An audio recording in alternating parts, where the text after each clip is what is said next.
Hello everyone, welcome to the selection classes. This is the part 2 of the calendars. Part 1 में हमने type 1 के question cover up किए थे, जहाँ पे मैंने आपको सिखाया था कि अगर कोई भी रैंडम हमको डेट गिवन होती है तो उसको कैसे डिकोड करते हैं. Now in this video it will going to be a very short video. I am not going to make it very lengthy. इसमें हम बात करेंगे कि टाइप 2 के बारे में. जब आपको एक रेफरेंस डेट गिवन होती है तो उसके क्वेश्चंस को कैसे डिकोड करते हैं. अगर आपने पार्ट 1 मिस कर दिया है तो लिंक आपको मिल जाएगा. Then you must go through it, because बहुत ज़रूरी है आपको स्नैप एग्ज़ाम के लिए या फिर बाकी जो नॉन कैट MBA एग्ज़ाम है उनके लिए इस कंसेप्ट को सीखना. राइट. तो चलिए सबसे पहले हम कंसेप्ट की बात करते हैं, उसके बाद क्वेश्चंस करेंगे. तो कंसेप्ट की बात यह है कि if we move ahead on a particular date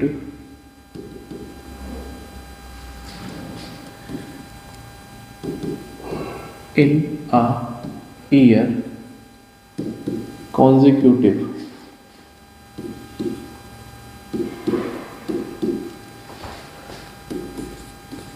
to given year, then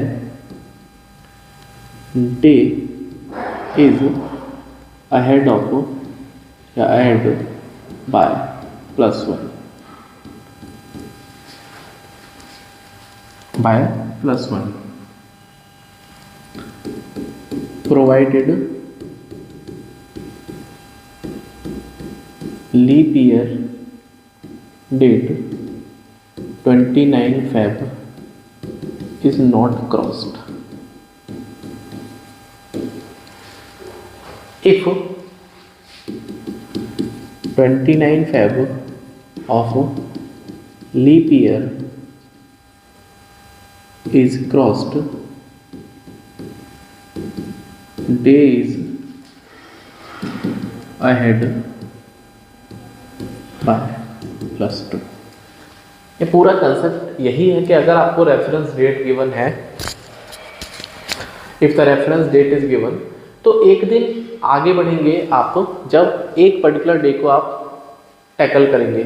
यदि पर्टिकुलर डे को जब आप टैकल कर रहे हैं या उसमें मूव कर रहे हैं और आपको बीच में 29 फेब पड़ गया लीप ईयर का, तो आप 2 दिन आगे बढ़ेंगे. इसका मतलब क्या है, एक छोटा सा एग्जांपल समझते हैं. For example I am talking about 1 जनवरी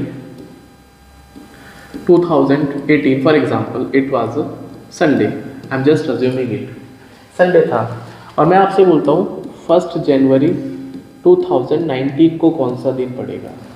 तो हम उस पर्टिकुलर डेट पे हम एक दिन आगे जा रहे हैं, बिकॉज हम 1 साल आगे बढ़े हैं. तो फॉर एवरी ईयर जब हम 1 साल आगे बढ़ेंगे तो एक दिन आगे बढ़ेंगे. कंडीशन अप्लाइड के बीच में लीप ईयर वाला जो 29 फेब है वो क्रॉस ना हुआ हो. इसका मतलब यहाँ पे मंडे आ जाएगा. राइट. सिमिलरली अगर मैं 1 जनवरी 2020 की बात करता हूँ, 2020 लीप ईयर है, माइंड इट, लेकिन 1 जनवरी जब आप जाओगे तो आप 29 फरवरी जो है उसको कवर नहीं करोगे या क्रॉस नहीं करोगे, बिकॉज अभी हम 1 जनवरी 2022 पे हैं. तो जब कैलेंडर शुरू होगा तो 29 फरवरी तो बाद में आएगा ना, पहले तो 1 जनवरी आ जाएगा. तो यहाँ पे जो आपको डेट आएगा या डे आएगा वो ट्यूसडे आएगा. बट सपोज आपसे कोई पूछता है 1 जनवरी 2021, now it is your mandatory कि आपको 29 फरवरी क्रॉस करना पड़ेगा. Then only you can reach to 2021. So in this case I will be adding +2, तो Wednesday and Thursday. So answer would be Thursday. Right. आपको यहाँ पे +2 करना पड़ेगा. So that is super important. यही कंसेप्ट है. जब आप पीछे की तरफ जाएंगे तो -1 वाला कंसेप्ट फॉलो होगा, आगे की तरफ +1. इसके अलावा कुछ भी नहीं सीखना. जो भी आपने सीखा है मेरे हिसाब से यूजलेस है. राइट.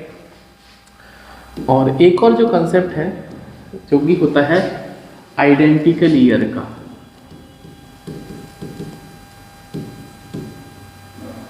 अब आइडेंटिकल ईयर का मतलब क्या है. फॉर एग्जांपल मैं आपसे पूछता हूँ क्वेश्चन में 2009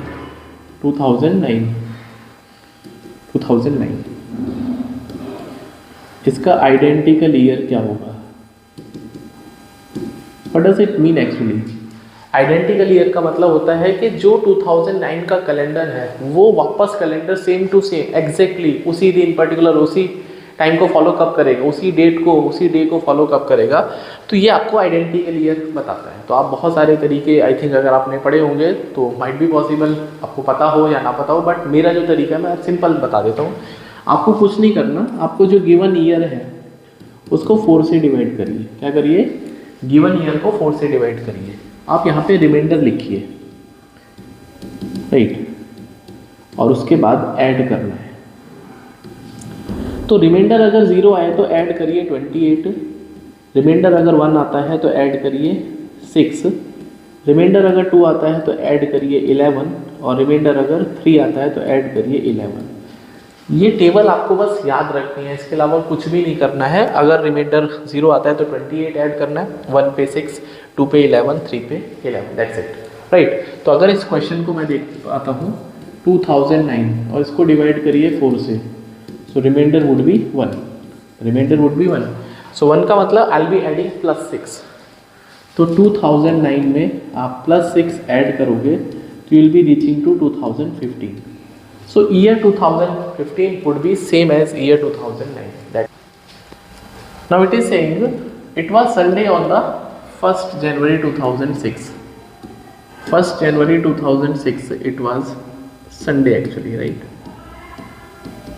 Now आपको निकालना है 1st January 2010. Now ये easy है, 4 साल का गैप है।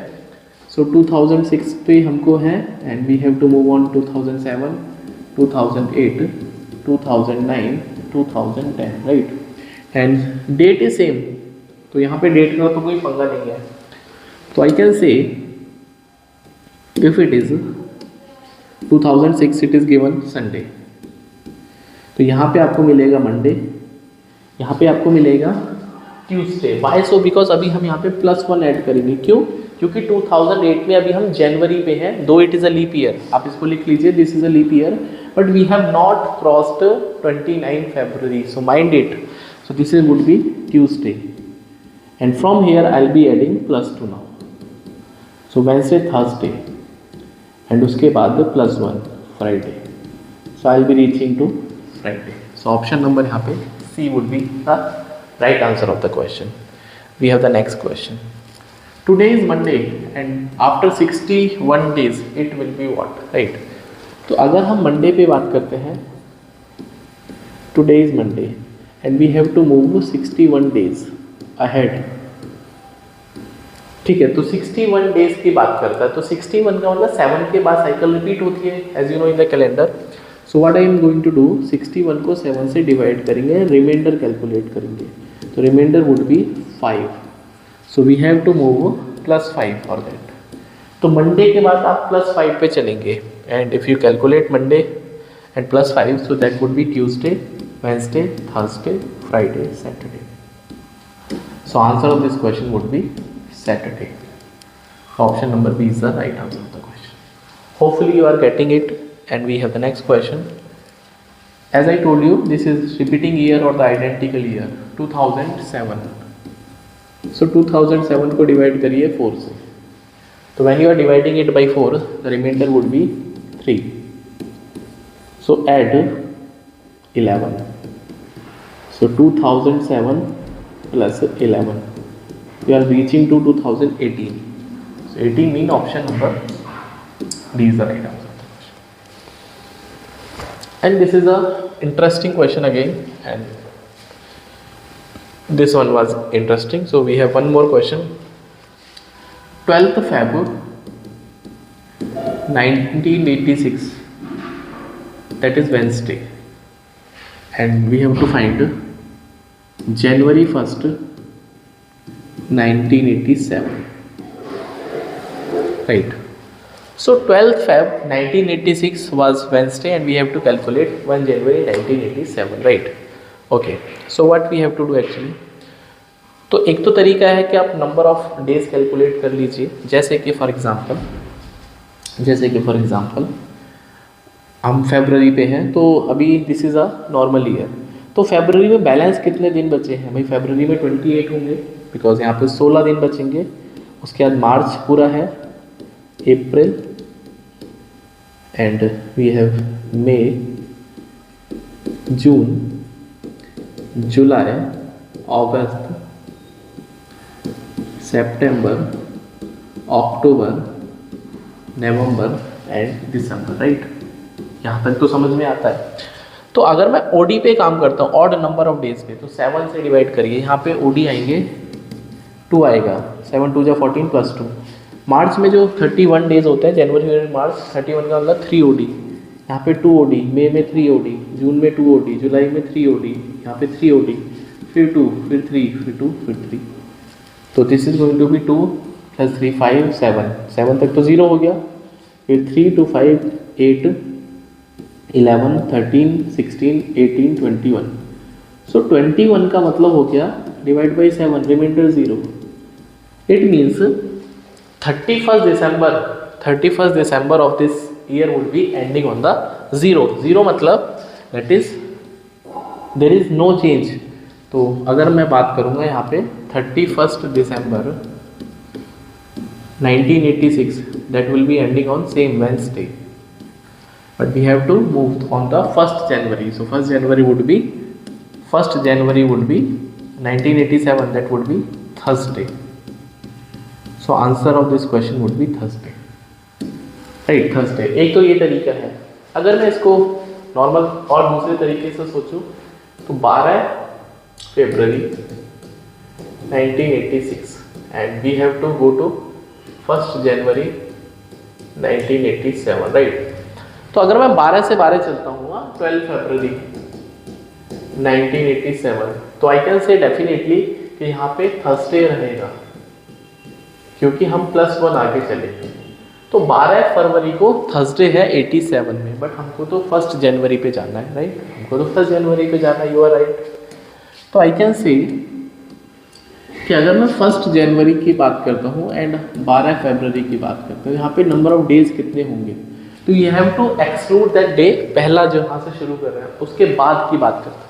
तो यहाँ पे 30 डेज एंड यहाँ पे 12, तो दैट इज 42 डेज। यहाँ पे आपके पास 42 डेज, भाई यहाँ पे आपके पास 1st जनवरी पे आप जाना चाहते हैं and we are on the 12th of Feb. तो कितने दिन हम लोग आगे हैं, राइट। तो आई कम टू नो, ठीक है। तो यहाँ पे अभी हम लोग 42 और रिमाइंडर कितना आएगा, 42 को 7 से डिवाइड करेंगे तो रिमाइंडर इज 0 एक्चुअली। इसका मतलब 1st जनवरी को वही डे होगा जो 12th फरवरी को है। तो इसका मतलब यहाँ पे अगर मैं 1st जनवरी की बात करूँगा ऑन द सेम ईयर, तो I will be reaching to Thursday. So you can go any of the way, you will be getting the same answer, right?